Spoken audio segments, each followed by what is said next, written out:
Karen's a community children's worker with the Child Health and Disability Service. But of course, before that, Karen was a family support worker with Thriving Families. So we're delighted to have one of our own sharing her experience, expertise and knowledge with you today around building a positive working partnership with your child's team. So welcome, Karen. Thanks so much for joining us, and over to you.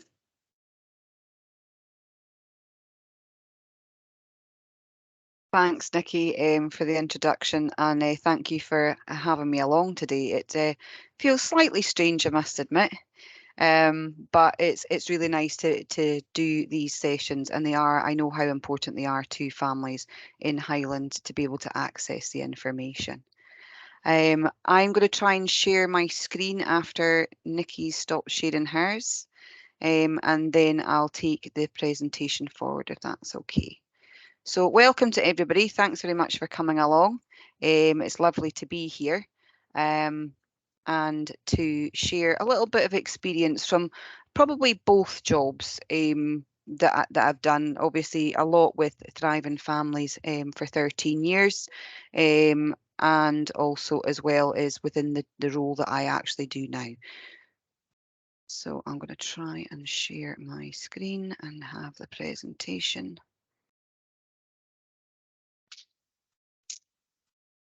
So today's session, that when Alison asked me to do this, I was about thinking building a positive working relationship with the families and professionals. Wow, that's quite a lot. And what I would say to you all is that, you know, within my role as a community children's worker, but also my past role is that this presentation, I've sort of written it for both families, parents and carers, but also as well as for professionals too.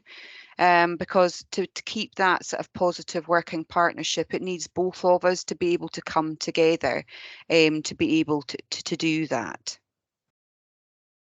So I thought I'd start with a little quote. There's always good a little quote to start with. So this is Alfie Cohen. To take children seriously is to value them for who they are right now rather than the adults in the making. And I think that's quite important. I thought his quote was quite timely because he's actually been described in Time magazine as perhaps America's most outspoken critic of education's fixation on grades and test scores. And I think that's very important as well.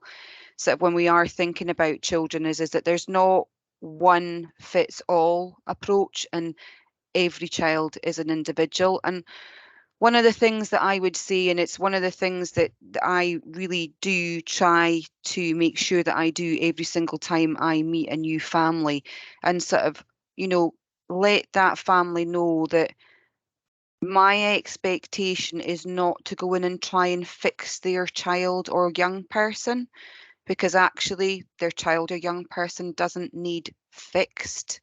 As such, they need support and guidance to access life, and that's what I'm there to do. And that might not always be with that young child or young person themselves. It might actually just be with the parents, because a lot of parents, you know, knowing from previous experiences, is that a lot of parents come to us exhausted. They come to us where they've been asking for help for weeks, months, years, and finally have got somebody. And by that point, the chances are that they're probably in a bit of dire straits. They might have had that. I might have be the 15th professional that they've met.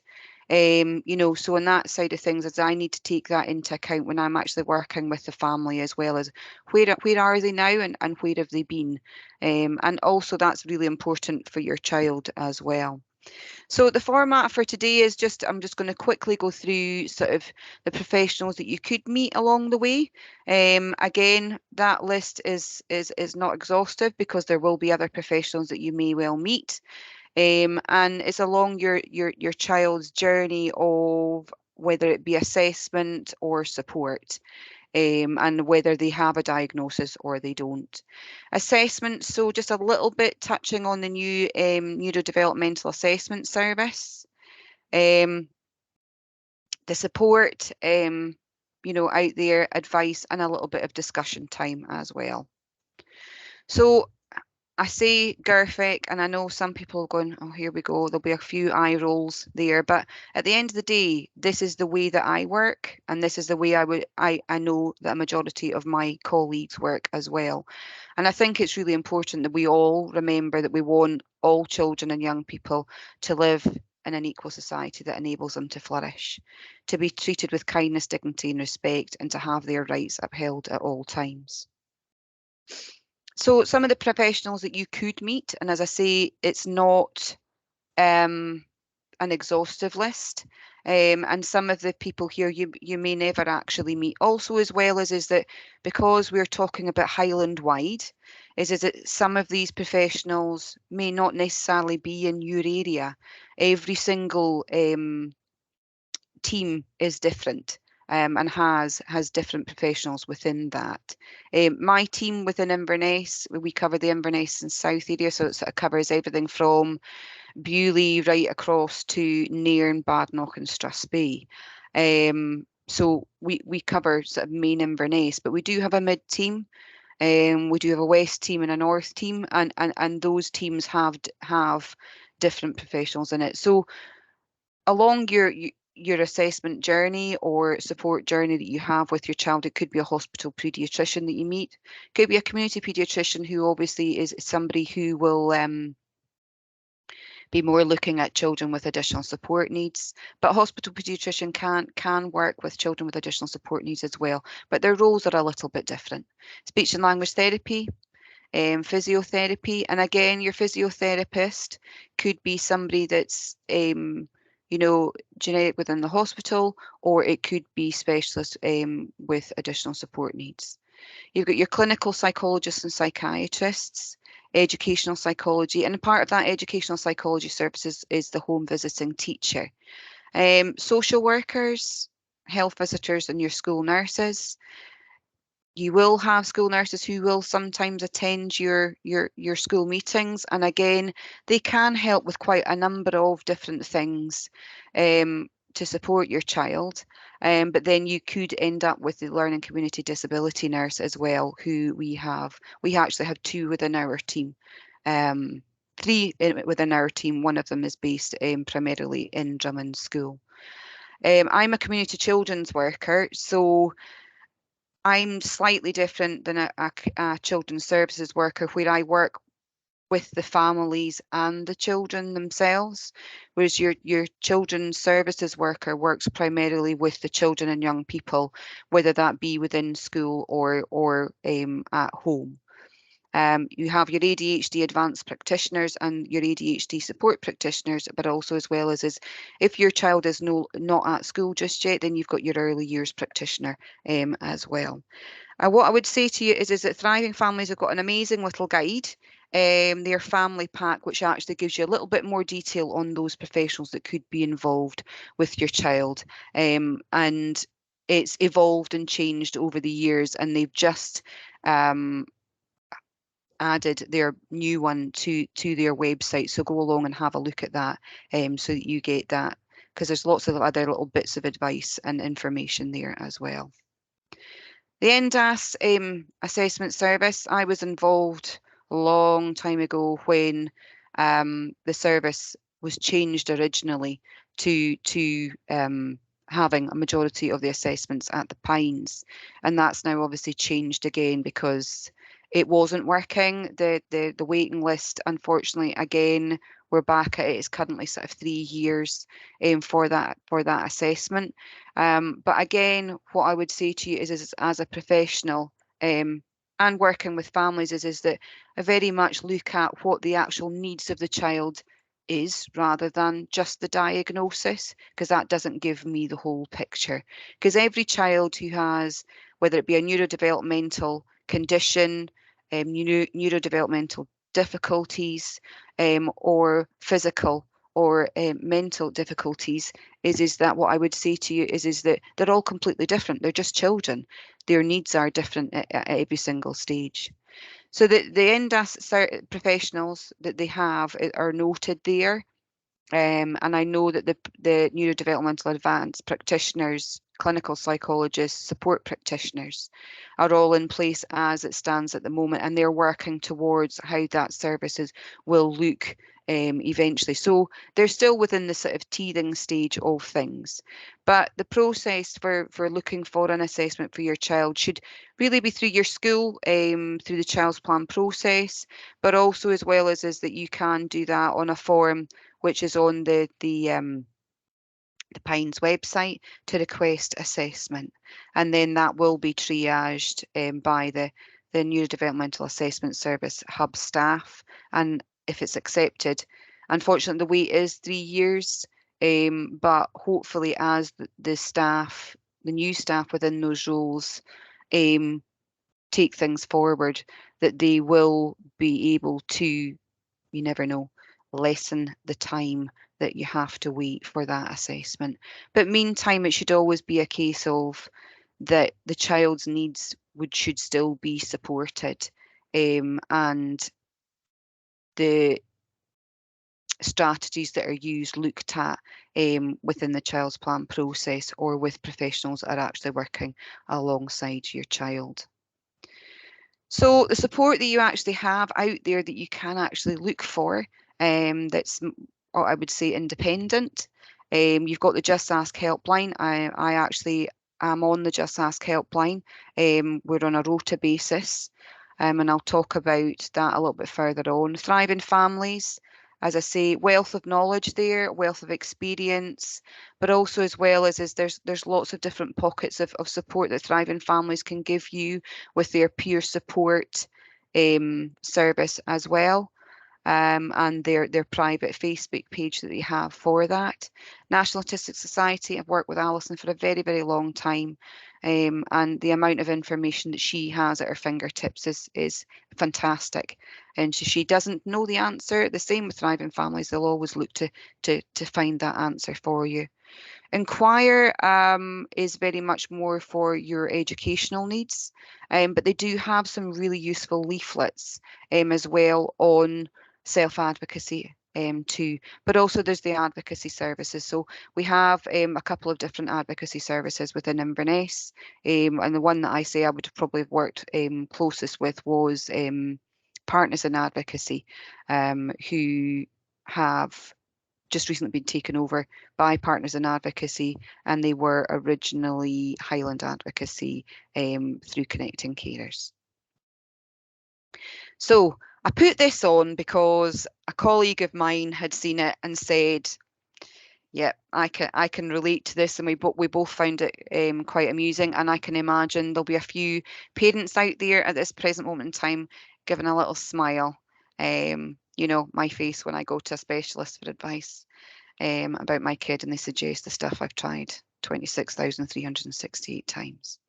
But what I would say to you is that every single time you do have a new professional involved is that some of us are coming in completely cold and with not a great deal of information. So we'll talk through that as well. I like these because I think we're talking about children. And one of the things, as I say, is that these two Dr. Seuss quotes to me were very apt for today, because we can't give up on our young people. We do believe in them all, and a person's a person no matter how small, and that's very much that we need to be thinking about that. And as parents, you are the carers who care an awful lot, and you have to fight really hard, and I totally and utterly appreciate that as well. So advice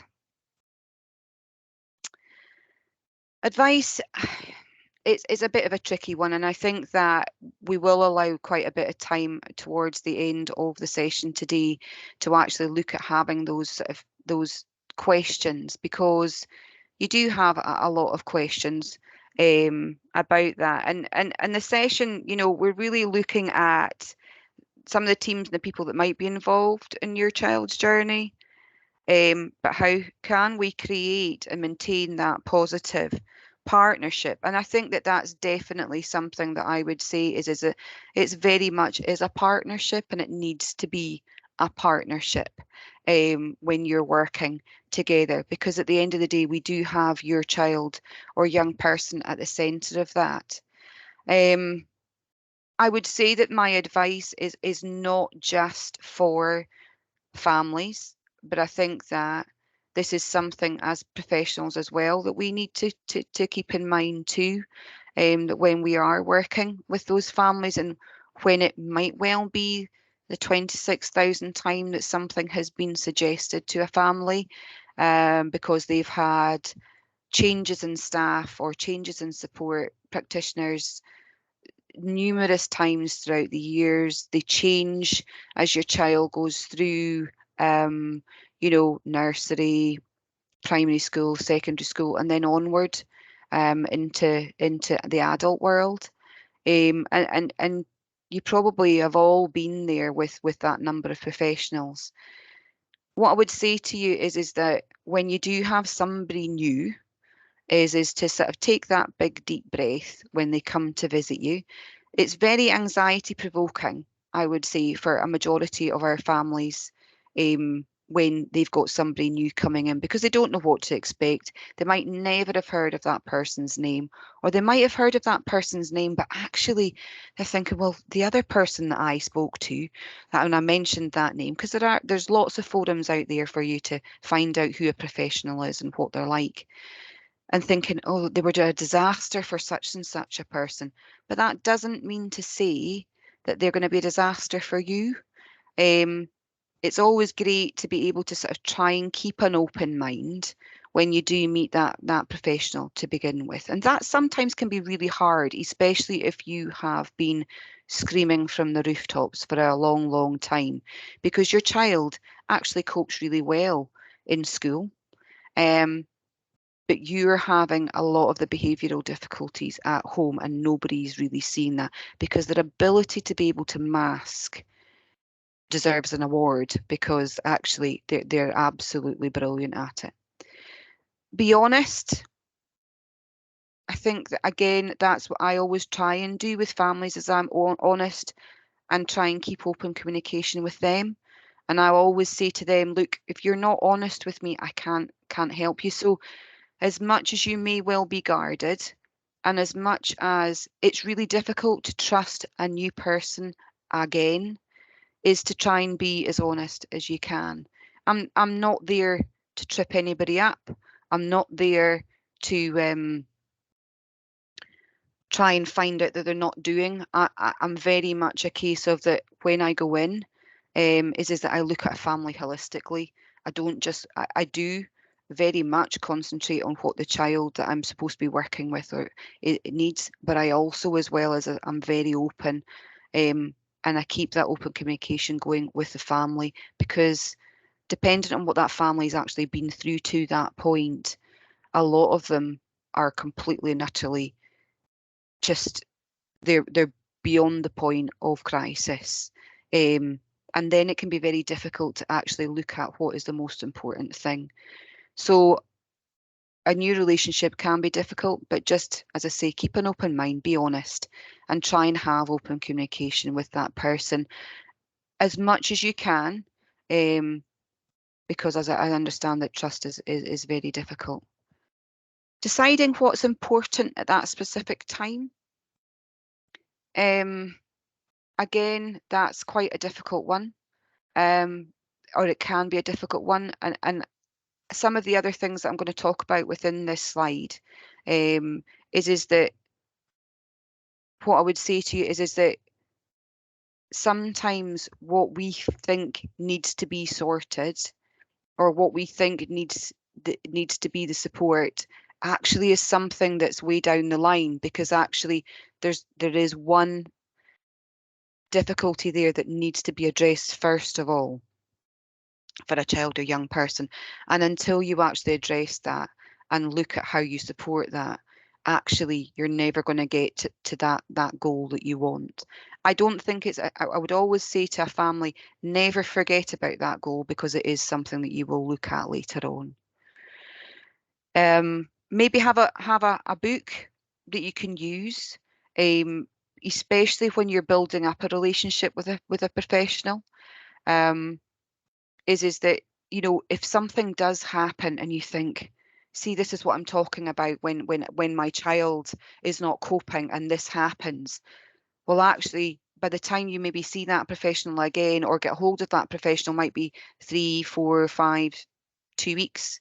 And actually, you'll have completely forgotten all about it. And you'll think to yourself when you go into that meeting with that person, thinking, there was something I want to talk to them about, but I can't actually remember what that is. So have a book there just so that you can note those things down, or note down something that your child says to you that you need to share, or an idea that you have, actually thinking, I've watched something on the television and actually I think that would be something that my child quite like. Or you're speaking to another person, another parent, carer, family member, and they suggest, I was speaking to such and actually they're starting to use this sort of thing with their child, and it's really, really helping. Accept the support, and that sometimes again can be really, really difficult for families to be able to do. And I say accept the support, but I think accept the support on your terms as well, because again, depending on where you are, will make a difference on how you can accept that support. And also, as well as accepting the support too, dependent on what stage that you're at too. Respect goes both ways without a shadow of a doubt. I will always respect a family's or a family and parents' views, because they're the ones that are living in the situation. I clock off every single night and I come home to my own family. I'm not living your life, and I have to respect that and keep that at the forefront of my mind when I'm working with you. But also, as well as for the families, for yourselves, respecting that professional coming in, one, will learn a lot from you. So they may not quite have the understanding of where you're coming from. They may never have come across the difficulty that you have. So, as I say, it goes both ways. One of the things is that I would say that this next point is try and follow through. And again, that comes back to being open and honest and having that open communication. When I say try and follow through, and challenging something if you feel that it won't work, is that if you are don't think that it would work because you've recently just tried it and it hasn't worked, what I would always say is that have that open and honest discussion with that professional that you're working with, and discuss with them why it wouldn't work. What is it that you've already tried? But also, as well as if you are at a place where, do you know what, I just don't have the brain space to be able to do that, again, be open and honest. And again, if you have that open communication with each other, is that you then can assess that and then decide, okay, actually that isn't going to work, but how about we try this first? So you come to a compromise. Bit like a marriage, really, to be fair, you know, or a partnership is that compromise is always key to that. But even though there are some days that you do get up and you think, I don't know if I can do this today, try and follow through with as much of it as you can, and then be open and honest with your professional when you see them later that week, or have a conversation with them saying, I'm trying my hardest. And again, as a professional, I need to accept and understand that is that there are going to be points where my families are not going to be in a place to be able to do that, but that's actually okay.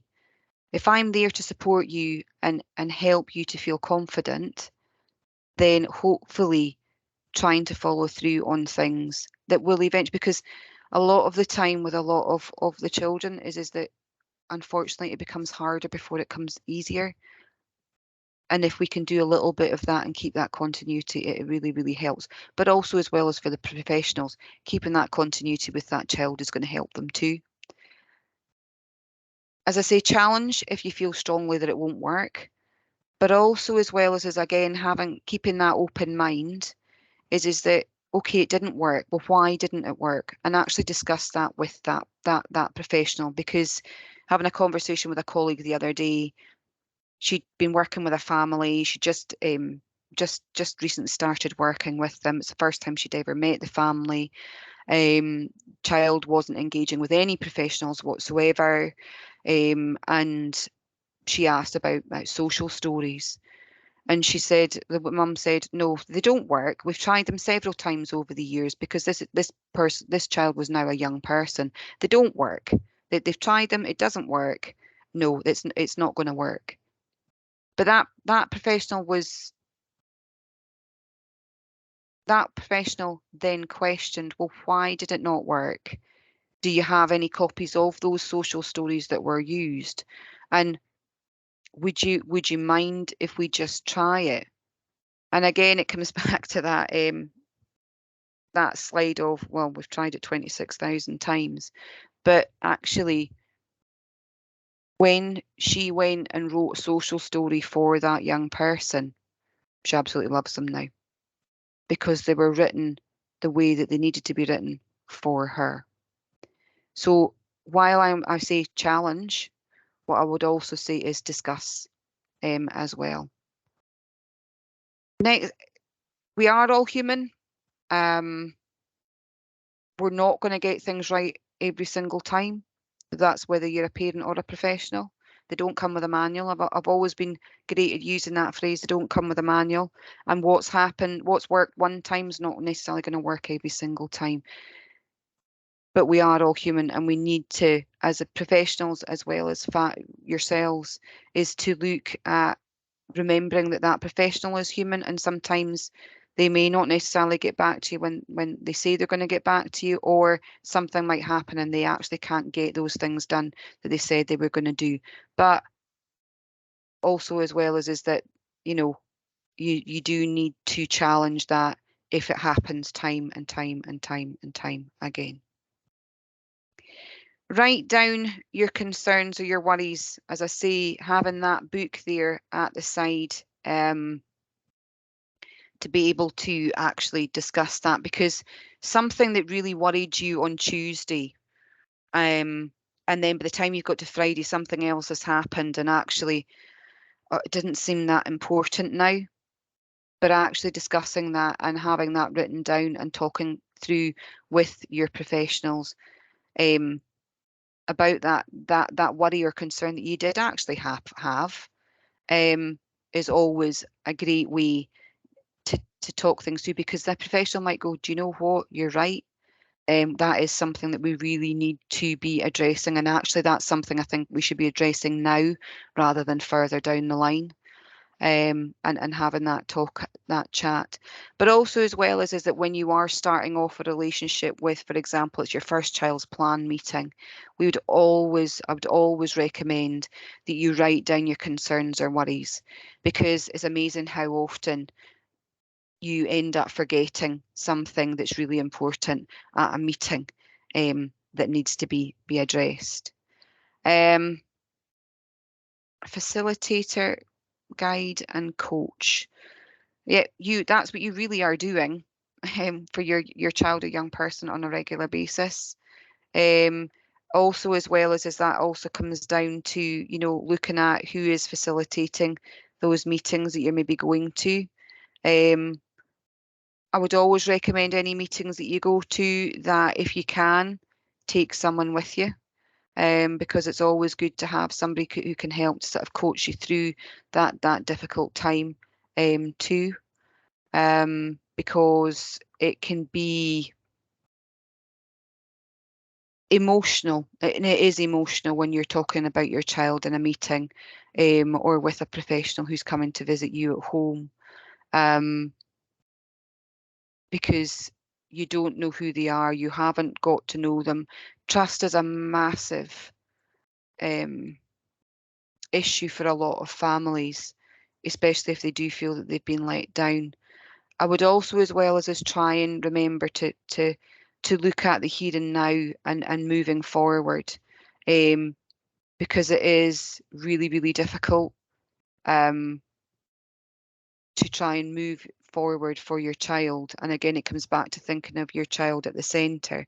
And again, I can't expressing that for the professionals as well, is that we need to move forward, because we can't go back. We can't change what's happened in the past. But at the same time, it needs to be acknowledged that, okay, that didn't work, that didn't go well in the past, but we're here to try and move forward now. And I think that's really important. There was something else I was going to say there, and I can't for life me think what it was now. Nope, it's gone. It's gone. It's gone. It's gone. I'm afraid. So I hope that's some advice that's helped you through there. It's some things that you'll already know. You'll already have been told to work forward with things. But sometimes it gets lost, and it's that great saying of you can't see the woods for the trees, because you will sometimes be where you feel nothing is going right and you're really struggling as well. That's just some links that I have added in there. Again, you will know most of these. The Just Ask helplines every Tuesday and Thursday, and there are a number of different professionals who sit on that, as educational psychologists, clinical psychologists. There are physiotherapists, occupational therapists, and they're usually meant to get back to you within sort of 5 days. What I would say to you, if you haven't heard from that professional in 5 days, is just phone back and it'll get chased up as well. Thriving Families got a massive amount of information on their website, but also speaking to them and accessing their services will help to support you a lot. But also support, through different sort of groups as well, because actually sometimes speaking to a family who understand what you're going through can be really, really helpful. National Autistic Society say there's lots of information, and if you can't navigate the website, then I get in contact with Alison and ask her the questions. She'll get the right information for you. As I say, Inquiry have got lots of information there, especially if you are preparing for a meeting with the school, and you do want to be able to talk about the things that are happening at home that they're not necessarily involved in. Remember, as well as I would say, is the child's plan is meant to be a multi-agency document. So it is supposed to be a case of that what happens at home and the difficulties that you have at home are noted down there. Yeah, they might not happen at school, but as I say, a lot of children are really, really adept at masking with that, and they shouldn't have to. As I say, there is advocacy services out there as well that you are able to access to ask for advice, or if you feel that you can't speak up for your child or young person, you need to have that advocate there. They can be your voice, and there's lots of different things that they can actually do as well. So if anybody has any questions, please feel free to put that in the chat. And I'm going to hand back over to Nikki and Alison to see if we have got any questions as well. So thank you very much.